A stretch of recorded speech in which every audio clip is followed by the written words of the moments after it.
Hello दोस्तों, जय श्री राम। कैसे हो आप दोस्तों? मेरे इस चैनल आशा जी के स्टडी में आपका हार्दिक हार्दिक स्वागत है। दोस्तों, मेरा नाम अमित केवट है। आज हम जीके से रिलेटिव बहुत ही महत्वपूर्ण क्वेश्चन आंसर लेकर आए हूँ, जो कि हर एक एग्जाम में पूछे जाते हैं। दोस्तों, आपसे निवेदन है, अगर आप किसी भी नौकरी की तैयारी कर रहे हैं, UPSC, IPS, IAS, navy, army, police, किसी की भी तैयारी कर रहे हैं, तो ये वीडियो आपके लिए बहुत ज़रूरी है। तो आपसे इतना निवेदन है कि आप, अगर आपने हमारे इस चैनल को अभी तक सब्सक्राइब नहीं किया, तो चैनल को सब्सक्राइब ज़रूर कर लें, क्योंकि इसमें आपका ही फ़ायदा होने वाला है। हम जीके से रिलेटिव बहुत ही महत्वपूर्ण वीडियो बनाता हूँ, तो आप तक पहुँच सके तो नोटिफिकेशन बेल को भी क्लिक कर लीजिए, ठीक है ना दोस्तों। कहते हैं मंजिल भी उन्हीं को मिलती है जिनके सपनों में जान होती है, पंखों से कुछ नहीं होता, हौसलों से उड़ान होती है। तो चलिए हम वीडियो की शुरुआत करते हैं। जैसा कि आपका पहला प्रश्न क्या पूछ रहा है, भारत का सबसे पुराना राष्ट्रीय पार्क कौन सा है? प्रश्न पूछ रहा है, भारत का सबसे पुराना राष्ट्रीय पार्क कौन सा है? तो आपके पास ये ऑप्शन दिए गए हैं। ऑप्शन ए है काजीरंगा राष्ट्रीय पार्क, ऑप्शन बी राजाजी राष्ट्रीय park, option C Jim Corbett राष्ट्रीय पार्क, ऑप्शन डी हेमिस राष्ट्रीय पार्क। तो दोस्तों, भारत का सबसे पुराना राष्ट्रीय पार्क है, तो वो है जिम कॉर्बेट राष्ट्रीय पार्क, ठीक है ना दोस्तों। जिम कॉर्बेट राष्ट्रीय पार्क है। सी हो जाएगा आपका राइट आंसर। दोस्तों, एक बात और, अगर आप किसी भी प्रश्न का आंसर पहले से जानते हैं तो हमारे इस वीडियो को कमेंट में ज़रूर बताना, और वीडियो को लास्ट तक ज़रूर देखना। तो आंसर कमेंट में ज़रूर बताना, ताकि हम भी जान सकें कि आप में कितना टैलेंट है, ठीक है दोस्तों। तो चलिए हम आगे की ओर चलते वीडियो की। तो दूसरा प्रश्न क्या है हमारा? दूसरा प्रश्न पूछ रहा हमारा, भारत के राष्ट्रगान में जय शब्द कितनी बार आता है? प्रश्न कह रहा है, भारत के राष्ट्रगान में जय शब्द कितनी बार आता है? तो आपके पास ये ऑप्शन ए 11 बार, ऑप्शन बी 12 बार, ऑप्शन सी 10 बार, और ऑप्शन डी 15 बार। तो भारत के राष्ट्रगान में जय शब्द है वो 10 बार आता है दोस्तों, 10 बार आता है, ठीक है, 10 बार आता है। तो सी हो जाएगा आपका राइट आंसर। भारत के राष्ट्रगान में जय शब्द कितनी बार आता है? 10 बार आता है। तो दूसरे का एक सी हो जाएगा दोस्तों, राइट आंसर आपका 10 बार। अब चलते हैं अपने नेक्स्ट क्वेश्चन की। तीसरा प्रश्न क्या कहता है हमारा? तीसरा प्रश्न कह रहा दोस्तों हमारा, जलियांवाला बाग नरसंहार किस वर्ष घटित हुआ था? प्रश्न पूछ रहा है, जलियांवाला बाग नरसंहार किस वर्ष घटित हुआ था? आपके पास ऑप्शन है ये 1936, option B 1919, option C 1955, option D 1967, ठीक है ना दोस्तों। तो प्रश्न हमारा पूछा है, जलियांवाला बाग नरसंहार किस वर्ष घटित हुआ था? इसका राइट आंसर हो जाएगा 1919, 1919 में हुआ था, ठीक है ना दोस्तों। तो आपका राइट आंसर हो जाएगा बी, जलियांवाला बाग नरसंहार किस वर्ष घटित हुआ था? 1919 में। अब चलते हैं अपने नेक्स्ट क्वेश्चन की ओर। चौथा प्रश्न क्या हमारा? चौथा प्रश्न है दोस्तों हमारा, गौतम बुद्ध के गुरु कौन थे? प्रश्न पूछ रहा हमारा, गौतम बुद्ध के गुरु कौन थे? तो आपके पास ये ऑप्शन दिए गए हैं। Option A Alara Kalama, option B Panini, option C Kapil, और ऑप्शन डी पतंजलि।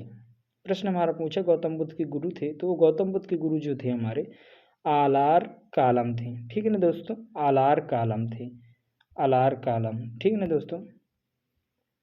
तो वो जो है इसका राइट आंसर हो जाएगा ए, ये हो जाएगा आपका राइट आंसर।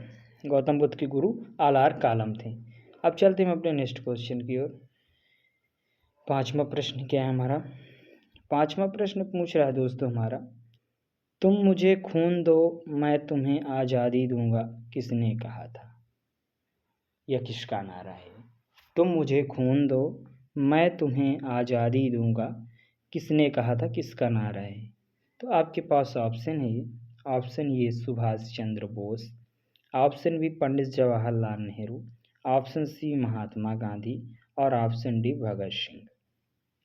तो इसका राइट आंसर हो जाएगा दोस्तों, तुम मुझे खून दो मैं तुम्हें आज़ादी दूंगा, इन्होंने सुभाष चंद्र बोस जी ने कहा था कि तुम मुझे खून दो मैं तुम्हें आज़ादी दूंगा। तो सुभाष चंद्र बोस जी ने कहा था, ठीक ना, सुभाष चंद्र बोस जी ने कहा था। तो इसका राइट आंसर हो जाएगा दोस्तों पाँचवें का, ये हो जाएगा राइट आंसर। तुम मुझे खून दो मैं तुम्हें आज़ादी दूंगा, सुभाष चंद्र बोस जी का नारा। अब चलते हैं अपने नेक्स्ट क्वेश्चन की ओर। छठवां प्रश्न हमारा क्या कह रहा है? छठवां प्रश्न हमारा कह रहा है, पहला संविधान संशोधन कब हुआ था? पहला संविधान संशोधन कब हुआ था, हमारा प्रश्न पूछ रहा है। तो आपके पास ये ऑप्शन दिए गए हैं। Option A 1955, option B 1951, option C 1956 और ऑप्शन डी 1957। प्रश्न पूछ रहा है पहला संविधान संशोधन कब हुआ था, तो इसका राइट आंसर हो जाएगा दोस्तों 1951। 1951 को हुआ था पहला संविधान संशोधन। कब हुआ था? 1951 में हुआ था। तो आपका 66वें प्रश्न का राइट आंसर हो जाएगा बी। ठीक है ना दोस्तों वीडियो को ध्यान से देखना, क्योंकि वीडियो बहुत ही महत्वपूर्ण है और प्रश्न को समझने की कोशिश करना है। याद रट्टा मारने की कोई ज़रूरत नहीं। ठीक है ना दोस्तों, तो प्रश्न को समझिए। तो क्या है, पहला संविधान संशोधन कब हुआ था? तो आपका राइट आंसर हो गया 1951। बी हो जाएगा आपका राइट आंसर। सी का 66वें प्रश्न का हो जाएगा बी राइट आंसर। अब चलते हैं अपने नेक्स्ट प्रश्न की ओर, यानी 7वां प्रश्न क्या है हमारा। 7वां प्रश्न हमारा पूछ रहा है भारत का सबसे बड़ा बैंक कौन सा है। प्रश्न पूछ रहा है भारत का सबसे बड़ा बैंक कौन सा है। तो आपके पास ये बैंक दिए गए हैं। ऑप्शन ए भारतीय State Bank of India, option B Allahabad Bank of India, option C Punjab Bank of India, option D Reserve Bank of India. ठीक है दोस्तों, जो भारत का सबसे बड़ा बैंक है वो है भारतीय स्टेट बैंक ऑफ इंडिया। ठीक है ना दोस्तों, भारतीय State Bank of India Bharat का सबसे बड़ा बैंक है, भारतीय स्टेट बैंक ऑफ इंडिया था। 7वें प्रश्न का हो जाएगा राइट आंसर दोस्तों ये भारतीय स्टेट बैंक ऑफ इंडिया। ठीक है ना दोस्तों, ये हो जाएगा आपका राइट आंसर, भारत का सबसे बड़ा बैंक। अब चलते हैं अपने नेक्स्ट क्वेश्चन की। 8वां प्रश्न हमारा क्या पूछ रहा है। 8वां प्रश्न हमारा पूछ रहा है दोस्तों, कोणार्क सूर्य मंदिर का निर्माण किसने करवाया था। प्रश्न पूछा, कोणार्क सूर्य मंदिर का निर्माण किसने करवाया था। तो आपके पास ये ऑप्शन है। Option A Raja Kulothunga, option B Narasimha Dev प्रथम, option C Vishnu Gopa, option D Mahipal. प्रश्न पूछा कोणार्क सूर्य मंदिर का निर्माण किसने कराया था।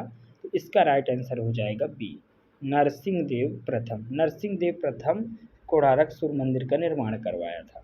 ठीक है ना दोस्तों, नरसिंह देव प्रथम ने। तो 8वें प्रश्न का बी हो जाएगा आपका राइट आंसर। ठीक है ना दोस्तों, किसने करवाया था? नरसिंह देव प्रथम ने कोणार्क सूर्य मंदिर का निर्माण। अब चलते हैं अपने नेक्स्ट क्वेश्चन की ओर। 9वां प्रश्न क्या है हमारा। 9वां प्रश्न हमारा पूछ रहा है दोस्तों, भारत के सबसे लंबे समय तक राष्ट्रपति कौन रहे हैं। भारत के सबसे लंबे समय तक राष्ट्रपति कौन रहे हैं, प्रश्न पूछ रहा है हमारा, बहुत ही महत्वपूर्ण प्रश्न। तो आपके पास ये ऑप्शन दिए गए हैं। Option A Ramnath Kovind, option B K R Narayan, option C doctor Rajendra Prasad और ऑप्शन डी है एपीजे अब्दुल कलाम। भारत के सबसे लंबे समय तक जो राष्ट्रपति रहे हैं तो वो थे डॉक्टर राजेंद्र प्रसाद जी। डॉक्टर राजेंद्र प्रसाद भारत के सबसे लंबे समय तक राष्ट्रपति रहे हैं। ठीक है ना दोस्तों, तो सी हो जाएगा आपका right answer, doctor Rajendra Prasad ji. ठीक है ना दोस्तों, राजेंद्र प्रसाद, सी हो जाएगा आपका राइट आंसर। तो जो 9वें का है वो हो जाएगा सी, डॉक्टर राजेंद्र प्रसाद। अब चलते हैं अपने नेक्स्ट क्वेश्चन की ओर। 10वां प्रश्न हमारा आखिरी प्रश्न क्या है। आखिरी प्रश्न दोस्तों है हमारा, रोलेट एक्ट को किस वर्ष पारित किया गया था। प्रश्न पूछ रहा है रोलेट एक्ट को किस वर्ष पारित किया गया था। तो आपके पास ये ऑप्शन दिए गए हैं। Option A 1919, option B 1920, option C 1930 और ऑप्शन डी 1925। प्रश्न पूछ रहा है रोलेट एक्ट को किस वर्ष पारित किया गया था। तो रोलेट एक्ट को 1919 में पारित किया गया था। 1919 में पारित किया गया था रोलेट एक्ट को। तो 10वें प्रश्न का ए हो जाएगा आपका राइट आंसर। ठीक है ना दोस्तों, रोलेट एक्ट को 1919 में पारित किया गया था। तो आपका राइट आंसर हो जाएगा ए।